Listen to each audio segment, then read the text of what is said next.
Dear friends, welcome to the next session for Information Security Fundamentals. In today's session, we will be going through firewalls, different types of firewalls, and its associated attributes. So let us get started. A firewall is a network security device that monitors incoming and outgoing network traffic and permits or blocks data packets based on a set of security rules. Its purpose is to establish a barrier between your internal network and incoming traffic from external sources such as internet in order to block malicious traffic like viruses and hackers. Firewalls are used in both personal and enterprise settings, and many devices come with one built in, including Mac, Windows, and Linux computers. They are widely considered as essential component of network security. Firewalls are those devices which will not only look after the software based threats to the systems or the organization, but also certain external threats which might lead from human action, etc. It strictly has a set of rules and regulations and guidelines associated with it. We can also call them as protocols, which governs the functioning of these firewalls. Why firewalls are important? They are important because they have a huge influence on modern security techniques, and they are widely used. They first emerged in early days of the internet when the networks they required new security methods which could handle increasing complexity. As time progressed, the complexity based networking also increased, and hence there was a requirement for such a device or such guidelines which would be associated so that the communication could be a trusted one. Since then, firewalls have become foundation of network security in the client server model, which is known as the central architecture of modern computing, since most of the devices nowadays follows client server model. They use firewalls or closely related tools to inspect traffic and mitigate the threats. Essentially, it also monitors the network traffic and the attacks which are done by the hackers or crackers, and also various malicious softwares that could be existing in the network. Some of the uses of firewalls are listed here. They are used in both corporate and consumer settings, and modern organizations incorporate them into SIEM strategy, which is also known as Security Information and Event Management Strategy, along with other cybersecurity devices. They are installed at an organization's network perimeter to guide against external threats, or within the network to create segmentation and guard against insider threats.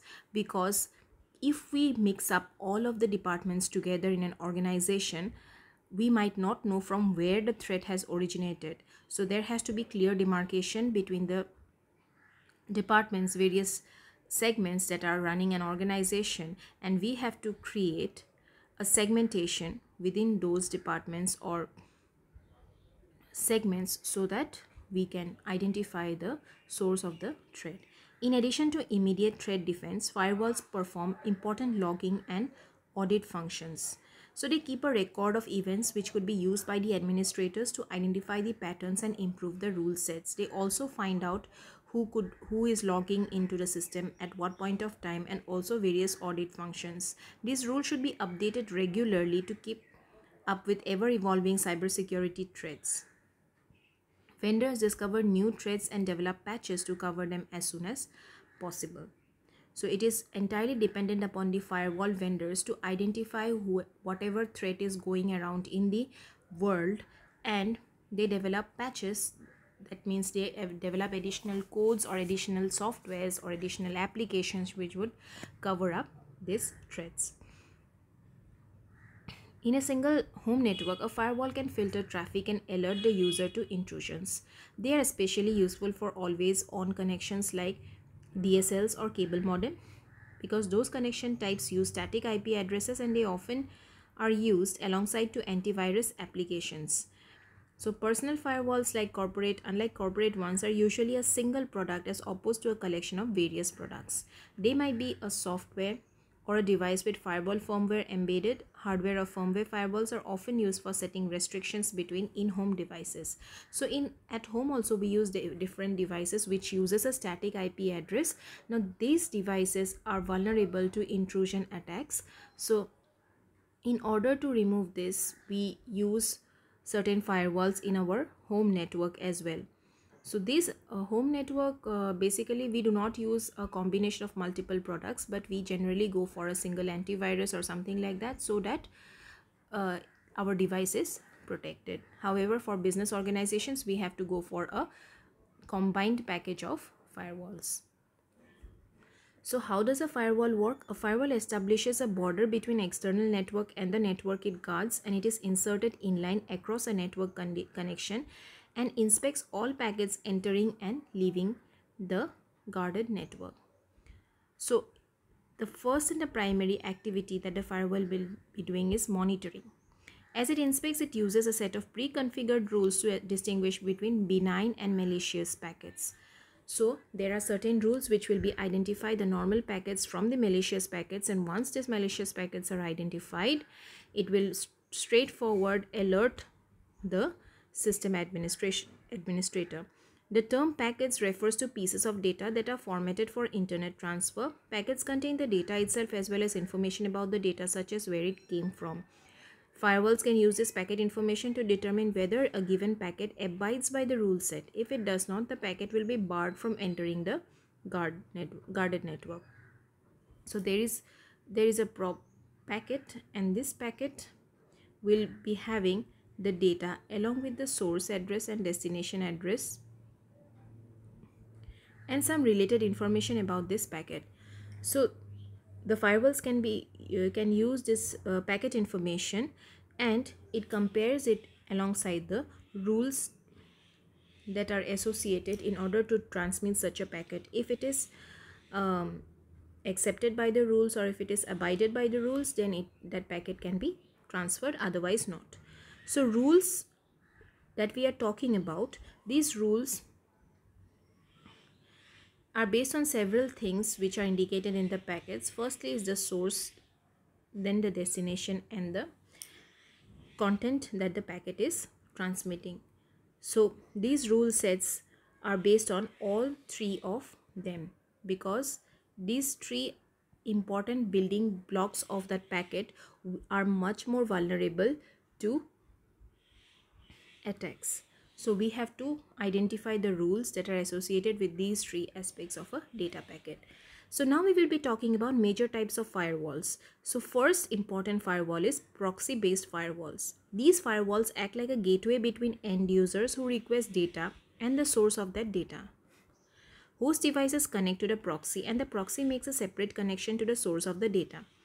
In response, source devices makes connection to the proxy, and the proxy make a separate connection to the host device.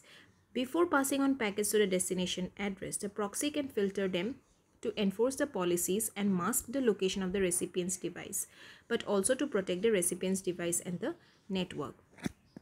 So we have already done in our previous session how does a proxy based communication take place.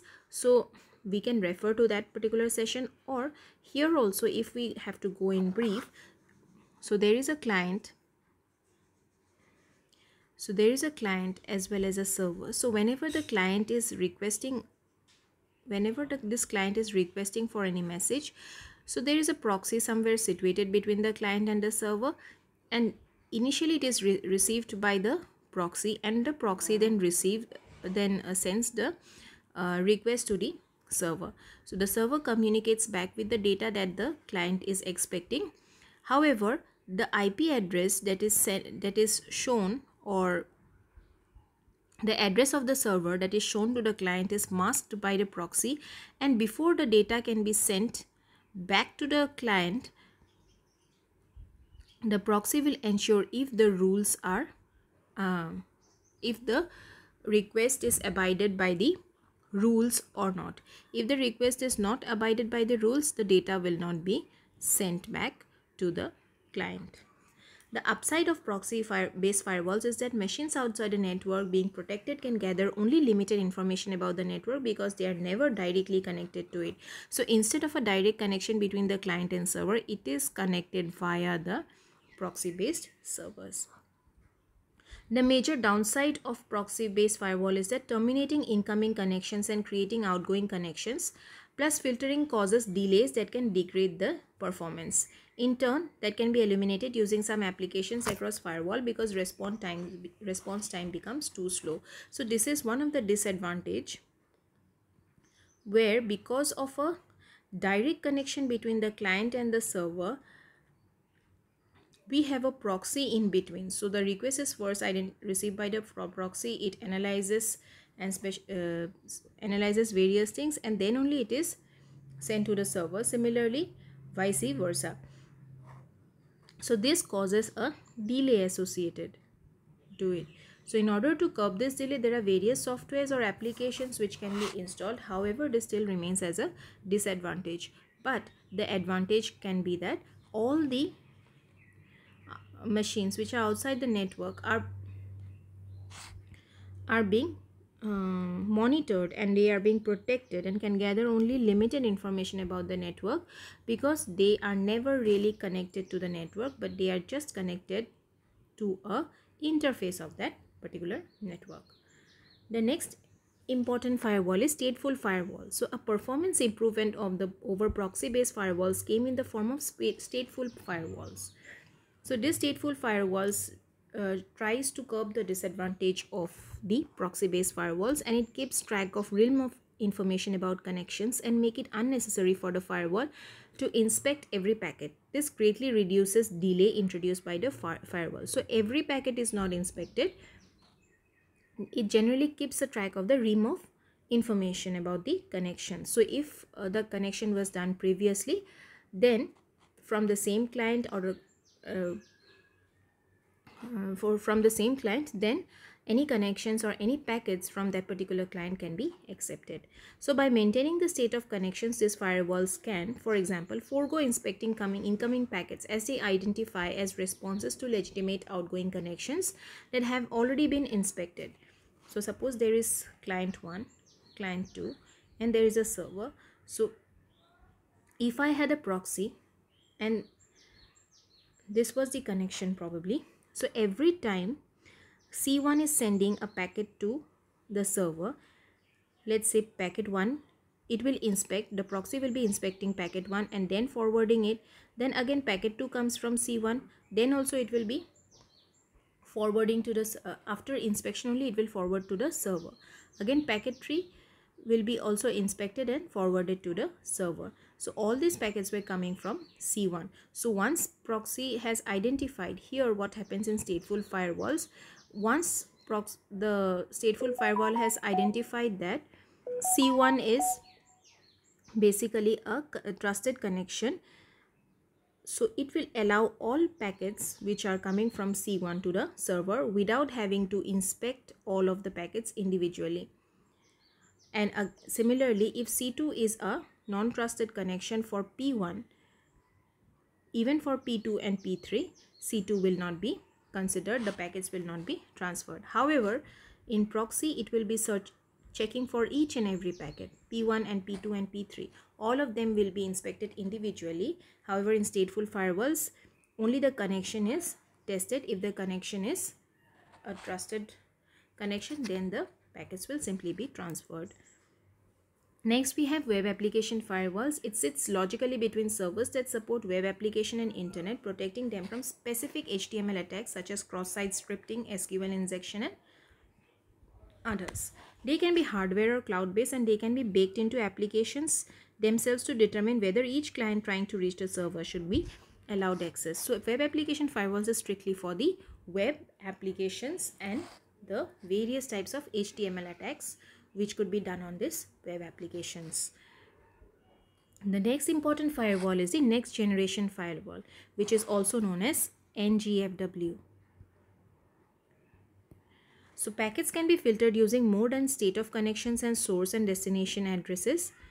This is where NGFWs come into play, and they incorporate rules for what individual applications and users are allowed to do, and blend in the data gathered from other technologies in order to make better informed decisions about the traffic to allow what traffic to drop.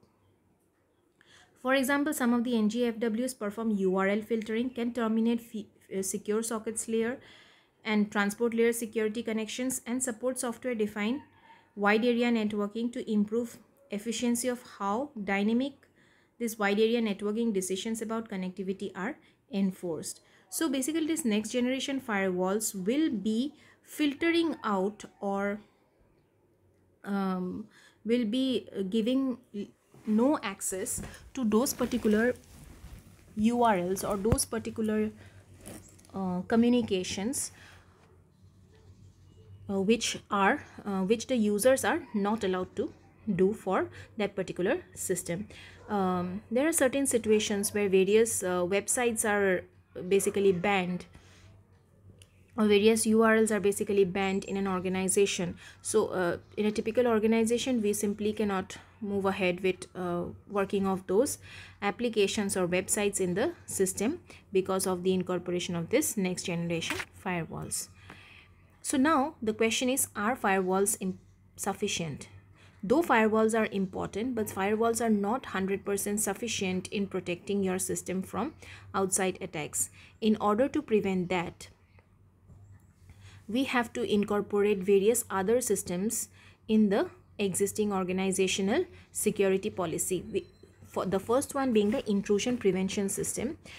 So whereas basic firewall technologies identify and block certain types of network traffic, these IPSs are use more granular security such as signature tracing and anomaly detection to prevent threats from entering the network. So these intrusion prevention systems basically use different types of algorithms and methods in the form of digital signatures, algorithms, facial recognition, etc. in order to prevent this intrusion within the organization. So once separate platforms, IPS functionality is more and more a standard firewall feature. So since this takes care of the entire system in a more granular manner, so IPS proves to be a better inclusion alongside the firewall that is already been implemented. However, firewall still plays a very important role, but in addition to firewall, if we include intrusion prevention system, it gives even a better security. So the next one, we will be talking about SSL or TLS termination. So SSL encrypted traffic is immune to deep packet inspection because its contents cannot be read. Some NGFWs can terminate SSL traffic, inspect it, then create a second SSL connection to the intended destination address. So SSL basically is a secure socket layer encrypted traffic. Whenever we see that most of the links we have are HTTP, it starts with HTTP. However, some of the websites which are incorporated with this SSL, so it comes with an HTTPS. So this is your secured layer. So this can be used for prevent, for instance, malicious employees from sending proprietary information outside the secure network, while also allowing legitimate traffic to flow through. While it is good from data protection point of view, the DPI can raise privacy concerns. While the advent of transport layer security is an improvement on SSL, this termination and proxying can apply to TLS as well. So we have to understand that this inclusion of firewall alone will not help in order to curb such security policies which are related to various different types of threats that the system might be facing. So we have to include this secure socket layer encrypted traffic in order to prevent this or in order to incorporate deep packet inspection, because the packet's content cannot be read. So even though we are incorporating this SSL, some of the next generation firewalls can still terminate this SSL traffic and then inspect it and create a second SSL connection to the intended destination address. So we have to understand that simply having a connection with a firewall will not help.